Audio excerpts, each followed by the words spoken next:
guys. Trust we're all doing great today. Feels great to be here.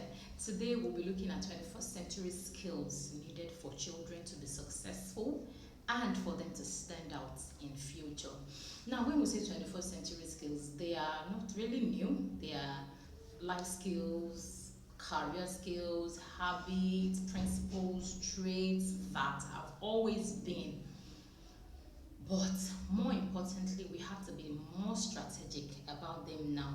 We have to introduce them to our children early in life so they don't get to the point where it is at the point where they really need to be showing these skills. Then they now have to begin to learn these things, or we now have to start calling their attention to all of these things. So, number one skill we will be looking at is the me skill. When I say me skill, there's a saying that the first rule of survival is me first.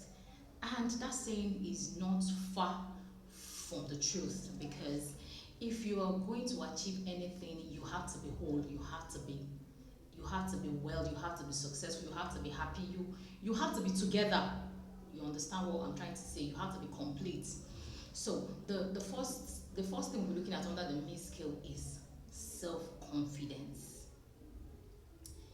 This is an era where there's so much, people are on social media space selling themselves, selling all sort of information, selling all sort of businesses, selling all sort of services, and confidently too. So for anybody to succeed in the 21st century, you just have to come with your confidence. If you're going to stand out, if you're going to sell any idea to anybody, you have to do it confidently. If you're going to sell your vision, if you're going to sell your services, if you're going to sell yourself or your product to anybody, you have to do it with some form of convincibility and confidently too. No matter how good it is you're saying, no matter how outstanding it is that you're selling your goods, your services, yourself, your principles, your whatever it is that you have to give, you have to sell to the world, you have to say it convincingly, you have to sell it very confidently.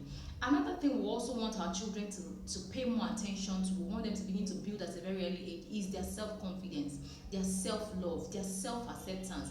All those things are very necessary. They are very necessary ingredients for them to stand out and for them to be successful in future. Also, this is a time where there's so much bullying, there's so much self-centeredness. People really don't speak. Most people these days are about themselves. People would rather pull every other person down to rise. And we hear a lot of mental health issue, mental health this, mental health that. At a time like this, it will pay us, it will be an added advantage if we begin to teach our children now to take care of their mental health. As much as possible, let them know. Don't stay around places where you don't feel so good about yourself. Now, this is not saying we are not teaching our children to be resilient, we are not teaching them to be able to withstand the pressures in life. No.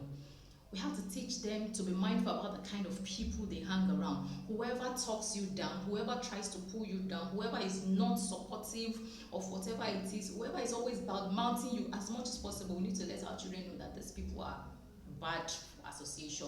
As much as possible, try to stay away from them. As much as possible, try not to take whatever it is they say or whatever it is they do to heart. We have to begin to teach our children, we have to begin to teach them, build them.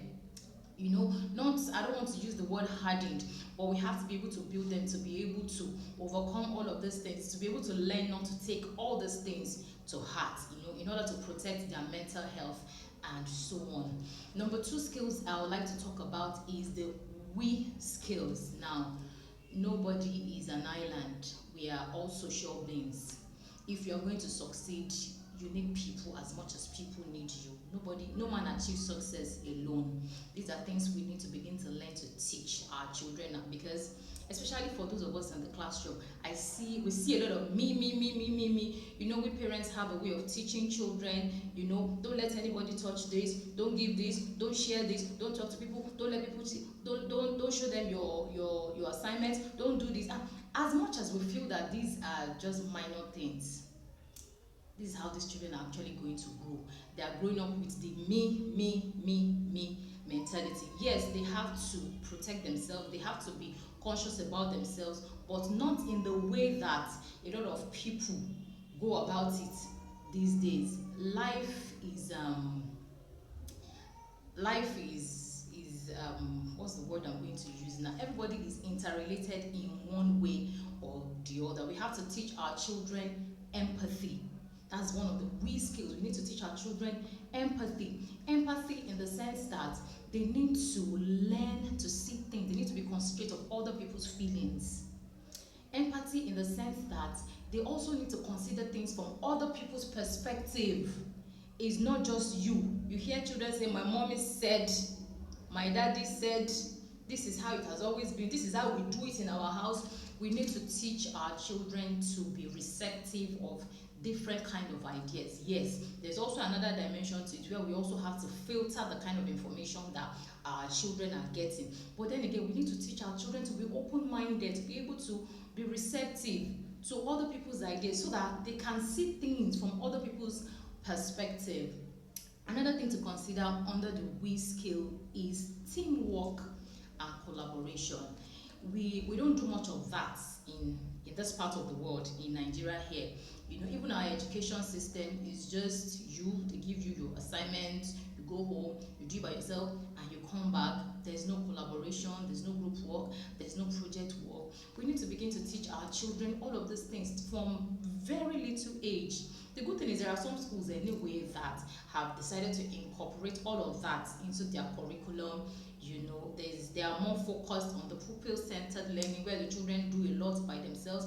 They work together, they collaborate.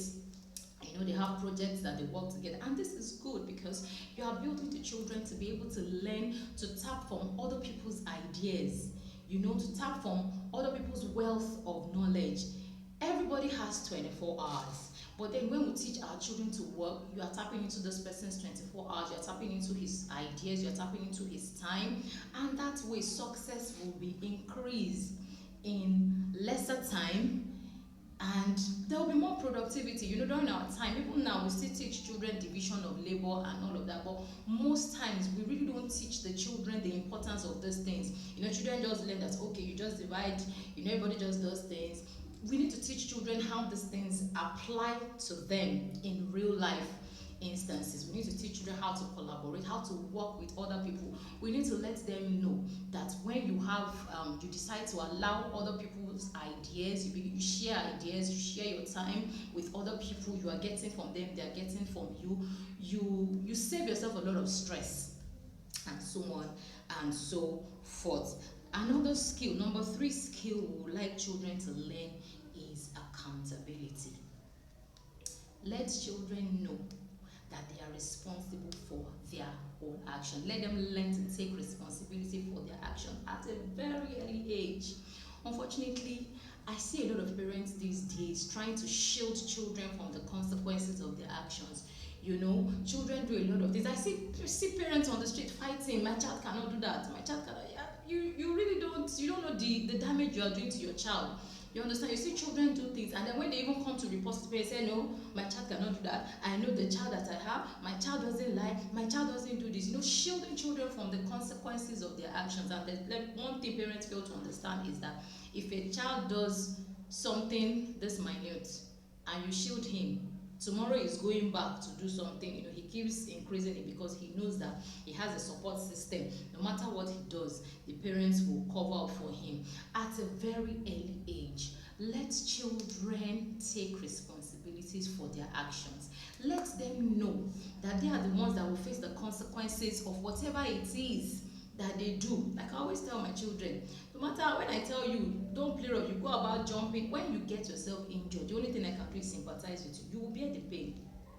If I choose to press it with hot water for you, you will bear the pain. If I take you to the hospital to get injection, you will bear the pain. You are the one who is going to face the consequences of your actions. If you don't read and you come back home with a not so good result, yes, I'm going to be disappointed. Yes, I'm going to talk. Yes, I may even give you some punishment. I may take away some privileges from you. But at the end of the day, it is your name on the certificate. I was asking my son, I said, see, the best thing you can do for, I was telling my son, the best thing you can do for yourself, your self-esteem and your self-confidence now, is to make sure you come tops in your class. Because if you choose to be behind, you're not going to have respect in your class. Nobody is going to look at you like you are somebody important. You're the one that is going to bear the consequences if you choose to come back home with very poor grades. But if you choose to have good grades, of course the happiness is yours. You'll be happy, you will feel proud, you'll be confident in your class. Nobody's going to talk to you anyhow. You'll be building your self-confidence automatically. So let children know that whatever actions they take, they are responsible. As much as possible, let's not try to shield children, because whatever we do now, they are going to grow up with that mentality. That's why you see a lot of childish adults, I'm sorry to use that word, a lot of adults that have refused to grow. You understand? They are not, they don't have that sense of responsibility. Probably from their childhood, they were not taught to take responsibilities. They just do things without thinking of the responsibility. Sometimes you see certain adults do you see adults do certain things and you begin to wonder, like, is this man not aware that this is what will come after this? Is this woman not aware that this is what will come after this? That's why you see a lot of children are heavily into drugs, because they really are not aware of the consequences of all of these their actions. They don't know that these are life-threatening habits. We need to be very deliberate, in letting our children aware of all of these things.